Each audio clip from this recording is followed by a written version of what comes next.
number of things. So first, there are 4 conditions in order for a deadlock to happen. How does a deadlock happen? We need 4 conditions, and they are mutual exclusion devices, non-preemptive, hold and wait. What's the other one? Circular. Thank you, and circular wait. So how do we get rid of mutual exclusion? Is by spooling. And spooling is processes, process 1, process 2, process 3. Usually, here's a printer, and if they need a request, they have to send it to the printer. If the printer is busy, they have to wait in a queue. They're waiting. So this process sends a request, might have to wait for 5 minutes or an hour, depending on how long will this one take to print the one before it, and its own job as well. So instead, we say, don't go straight to the printer. We have a small spooler. That's a program, small process that will take all the requests and put them in memory. So here's memory, main memory, and puts the job here. That's printing requests to process 1, process 2. All the printing is staying here, and process 3. Or it could be on the hard disk. Some use the hard disk as a spooler or as a storage space, and some use main memory. But once we get the requested material to be printed is saved here, you can tell the process, yeah, it's done, it's printed, when it's not really printed. So that process can go, doesn't have to wait. They'll all go and their jobs are here. And then the spooler will send each one of those jobs to the printer. But the processes are not waiting on it anymore.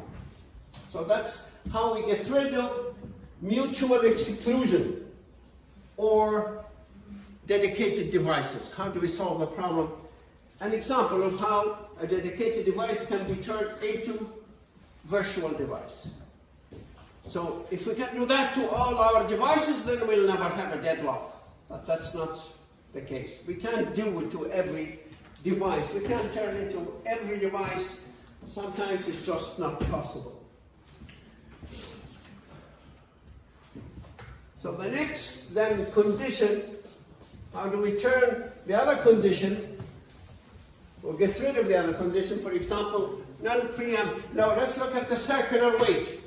The circular wait usually happens because process number 1, and we have 2 processes, and they want to do some work, and both of them, they need 2 resources. Just an example. Resource number 1 and resource number 2. They both need, for example, this is a file and this is a printer. Each process wants to open the file, read some information, and send it to the printer.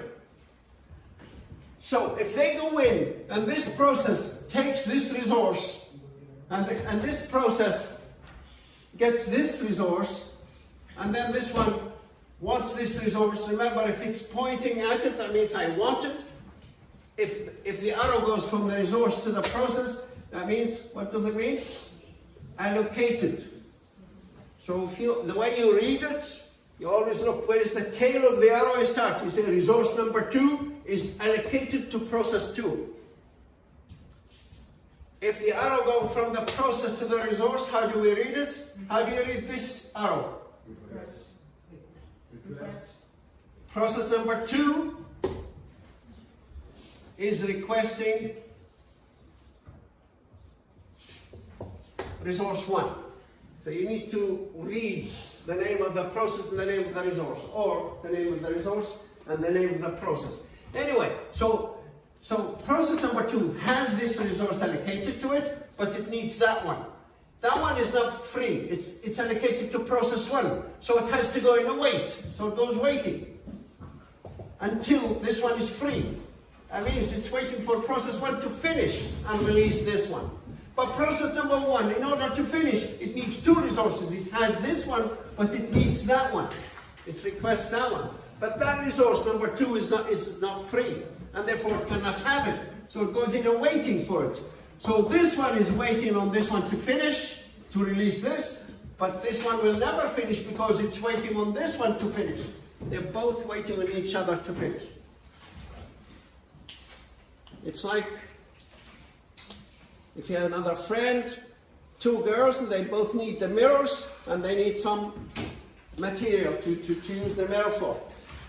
If they keep waiting on one another, they never finish unless, or like a chef, two people who wants to go and cook some meal, and they both need two tools. Imagine if this tool was the frying pan, and this tool was the spatula.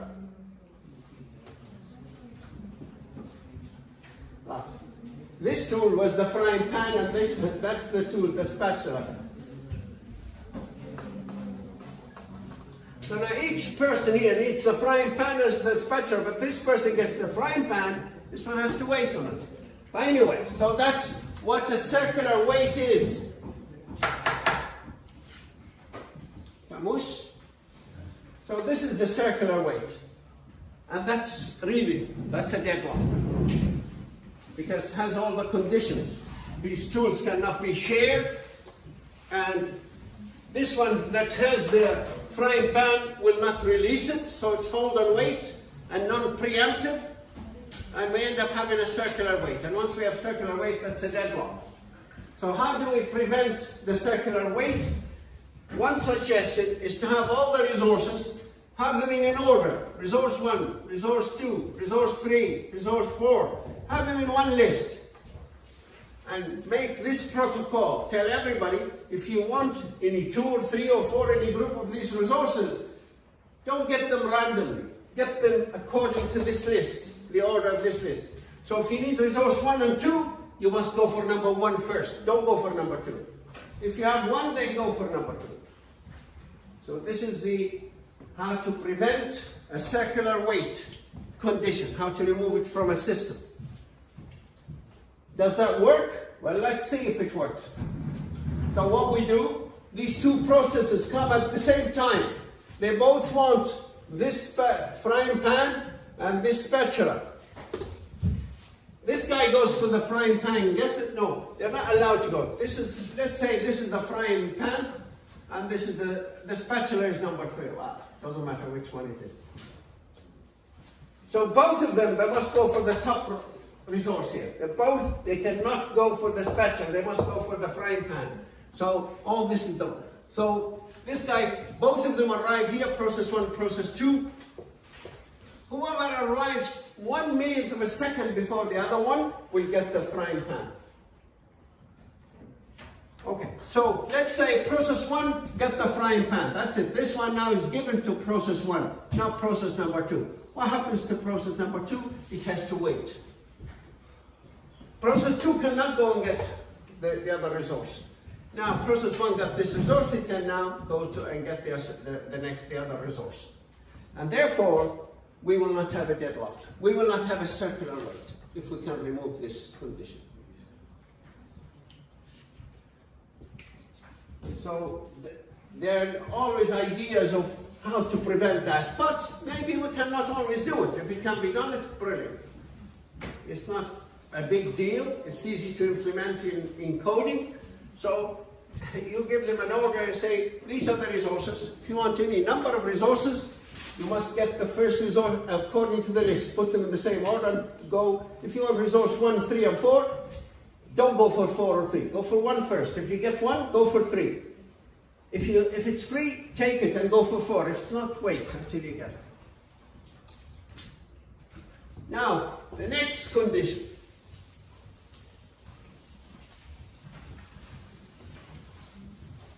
Hold and wait.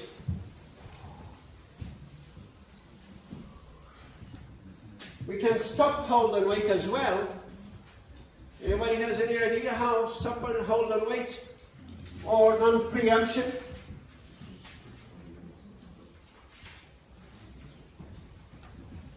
Right. This one says, when you start first, let's say we have these two processes, process 1 and process 2, and they need 3 or 4 resources each. Sometimes they have the same resources. Sometimes this one might need resource 1, resource 3 and 4. This one might need resource 1, resource 2, and resource 5.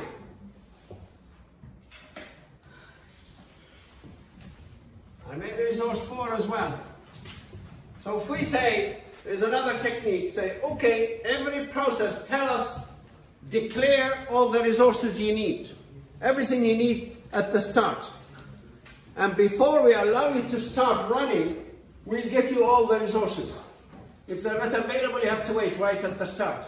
So these two processes are right. Process 1 says, I need 3 resources. Say one of them is available, and 2, but not the 3 of them, then wait.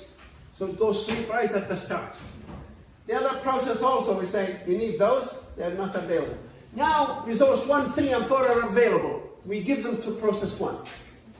So here are all the resources you need. So because this process got all the resources it needs, it will never have to wait. It never have to wait on anybody. It will start running. Whenever it needs resource 1, it has it. Whenever it needs, let's say it wants to read from a file, and it needs from some other line, communication line, it wants to print to the printer at the end. So it has everything. It never has to stop. This guy comes in and says, I need those resources. Sorry, resource 1 is with this process. It's not available. You have to wait. So process 2 is waiting. When this one finishes, it will release all its resources. And if they make up, if this one, they'll all become available for process 2, we give everything to process 2. It's like you want to draw a diagram. You need a ruler, you need maybe a calculator, you need a pen. If the 3 of them are available, you give them to you. You'll finish your diagram sooner or later. If they're not available, say no, you have to wait until the 3 are available.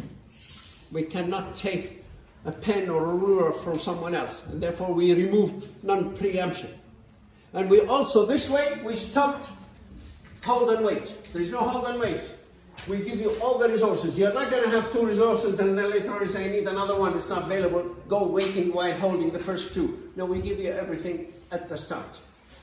So this idea of anybody who needs any process that comes in, let's see how many resources do you need, tell us all the resources, and wait. You can't start until we give you all the resources in one go and you can continue. Okay, so you need to understand these ideas and you need to be able to answer. If we want to remove this condition, mutual exclusion, what should we use? So anybody remembers? Do you remember how do we remove mutual exclusion? Using spooling, right? And also you need to be able to explain spooling. So this one is solved by spooling. Any devices that are shareable or non-shareable, dedicated devices, we run spooling and they become virtual devices that appear to be shareable. Thank you. And then if we want to stop circular weight, how do we stop circular weight? By having a list, an ordered list of all the resources. This is just the idea, it gives you the key word, ordered list. List all the resources in one list. Ordered list of all resources. Okay, you need to finish the rest of it, how to explain. And then any process that needs any number of resources has to go to that list and pick them in the same order as the list. You can't go to pick a resource from the bottom of the list before the one at the top of the list. That will make sure we'll never have circular weight. How do we prevent non-preemption on hold and wait? By giving all the resources that a process needs are right at the start, if they're available. Then it never has to wait, or it never has to go in a wait and hold another resource. So it stops both. Is that clear enough?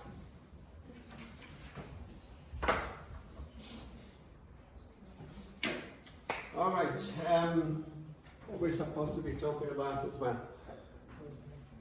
Now we're going to be just talking about removing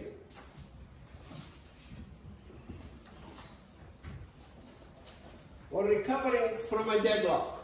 to recover from a deadlock, if there are 3 or 4 processes and you need to recover from them,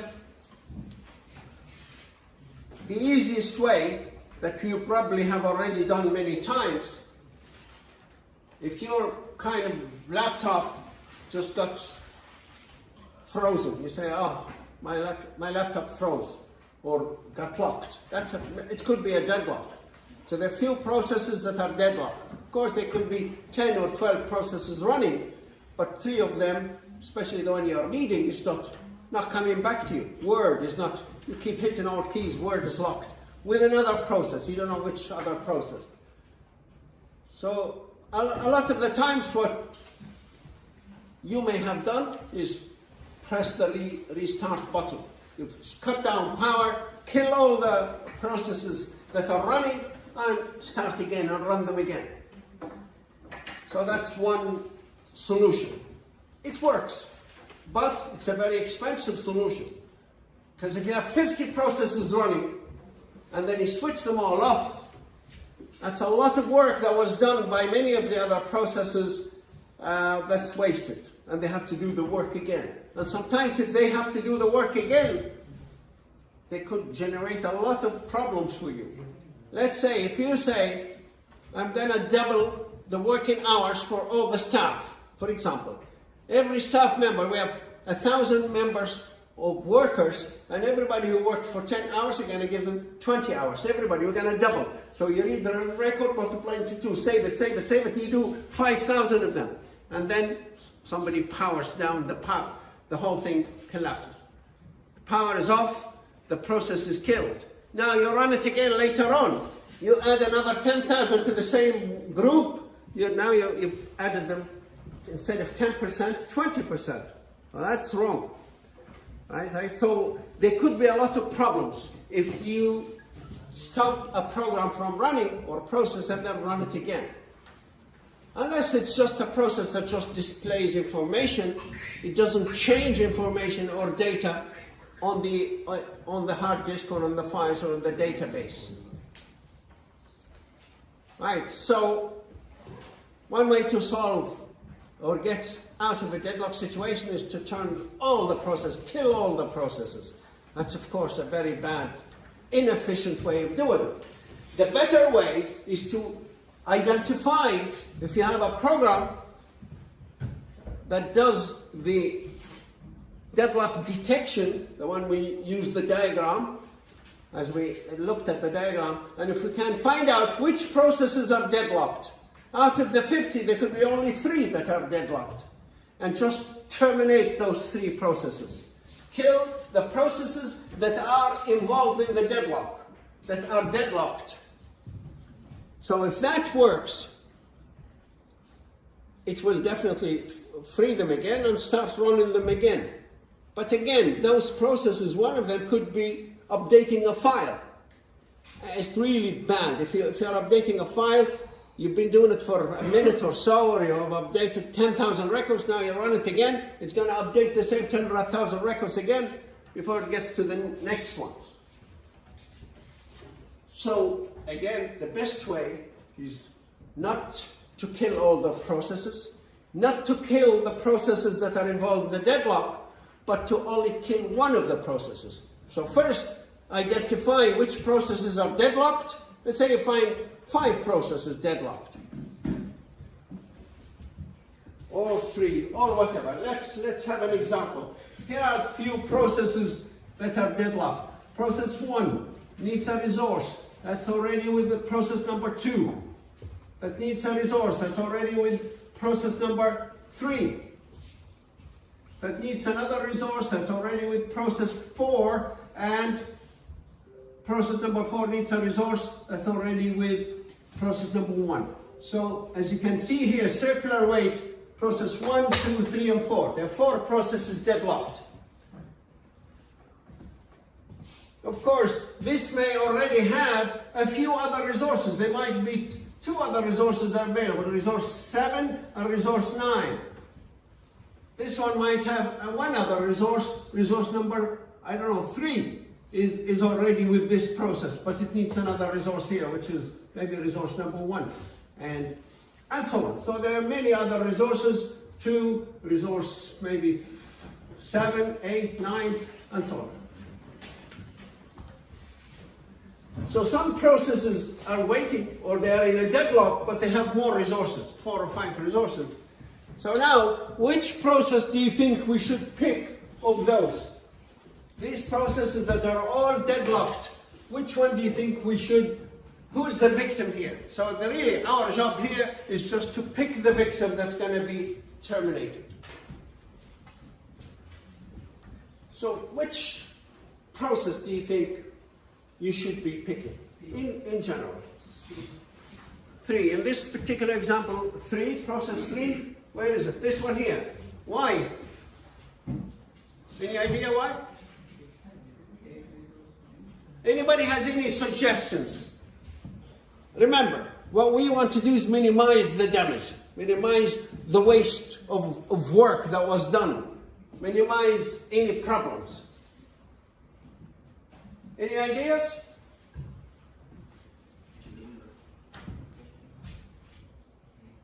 Come on, guys. Okay, let me suggest one thing. If this process has 5 resources, no, where is that process? There it is. Process 3 has 5 other resources. It has 5 other resources holding and waiting on just this resource, if it gets the resource finished. And this process has 2 resources.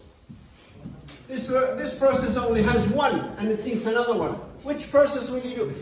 The one that has more resources, if we terminate it, remember, if we terminate any process, these resources will become free.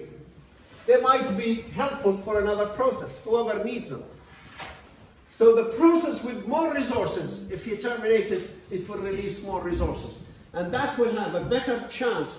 Of course, the most important thing, if this process is terminated, that resource becomes free. And that will be taken by the process before it. But also these 4 resources, they might be needed by another process. Okay, so, like, for example, this could be a color printer, and this is also a color printer. Or this one here needs color printer. So, by terminating this one, it releases this resource that can be used by this, but it's also released a color printer that this guy doesn't have to wait on that one. It can use this color printer. So, in general, the process that's deadlocked and is holding more resources, that's probably a good idea to terminate it first. It might solve. You might only have to terminate this process, and that will release this resource that will be used by this one, and when this one finishes, it will release this resource, and this resource now can be used by that, and that can be enough to break the deadlock. The circular deadlock, and every process will finish. Maybe. But this process could have been running for the last 10 minutes. Do you know 10 minutes in CPU time? 10 minutes must have done billions of instructions, a lot of work. While this process just started. It only worked for 1 second, or half or 1/100th of a second. It hasn't really done much work. So let's pick the one that hasn't done much work, because if it runs again, it's going to run. That one hasn't wasted a lot of time. Remember, anything done in the past is wasted if you terminate it. It has to run it again. And if this one has been running 10 minutes is like 10 years in our time. 10 minutes at CPU time. It must have done a huge amount of work. So it's a good idea to terminate the processes that have just started running, rather than the ones that have been running for a long time, just to save that CPU energy that was all used to run the process. And another thing, if this process, for example, we say, okay, well then let's terminate this process, but this process is updating files. It has been writing to files. That's dangerous. Never ever terminate a process that writes information to databases, and then you say, I'll run it again, because it will write again to those files. And if it's adding values, it will add the values twice, and that can be wrong. It's like you say, okay, I'm going to run a program, it's going to tell us how much money we send in tax to the government. So you say it's all 20%. So 20% send, and then you run it again, you send to the government against 20%. So you do it twice. Now that's dangerous. The one that writes information to files should never, any process that updates files, do not terminate it. That's a general recommendation. All right, anything else? Any other suggestions? There's something called priority. Does that ring a bell? So these processes may have different priorities. Which process would you pick based on priority to terminate? The lowest. Go for if they have priority, go for the lowest priority, the least important job. Because least important job most of the time it does nothing. It displays few images or pictures or plays some music or something or whatever it is. It's not a very highly prioritized kind of job. So this is the way to recover from a deadlock. There is no easy and a good way to recover from a deadlock. Usually it happens by turning off the machine, killing all the processes and start again. But that's not an efficient way. We can reduce the number of processes to terminate by just picking the processes that are deadlocked. And here in this case there are 4 of them. Terminate those 4. But that's not good either. The better way, identify those processes that are deadlocked and pick one of them. And you can give maybe recommendations of which one to terminate. Let's start again. Which process would you terminate in order to recover from a deadlock? The one with the least priority. Give me another choice, another recommendation. Somebody asks you, which process shall we terminate? What would you tell them? Other than the priority. Anybody? Yeah? Pardon? Which have more resources. The process which have more resources. The process that is holding right now, waiting, and is holding a lot more resources. As in this example here, process number 3 is waiting on resource 9, but has 4 other resources holding on to them. If you terminate this one, these resources will be released. Of course, it wants number 9, it's holding number 2. So it will release number 2, but it will also release all the other resources. You have a better chance of terminating the deadlock by making more resources available. Any other recommendations? The one that holds more resources, the one that has the lowest priority. Anything else? Anybody who wants listening to me?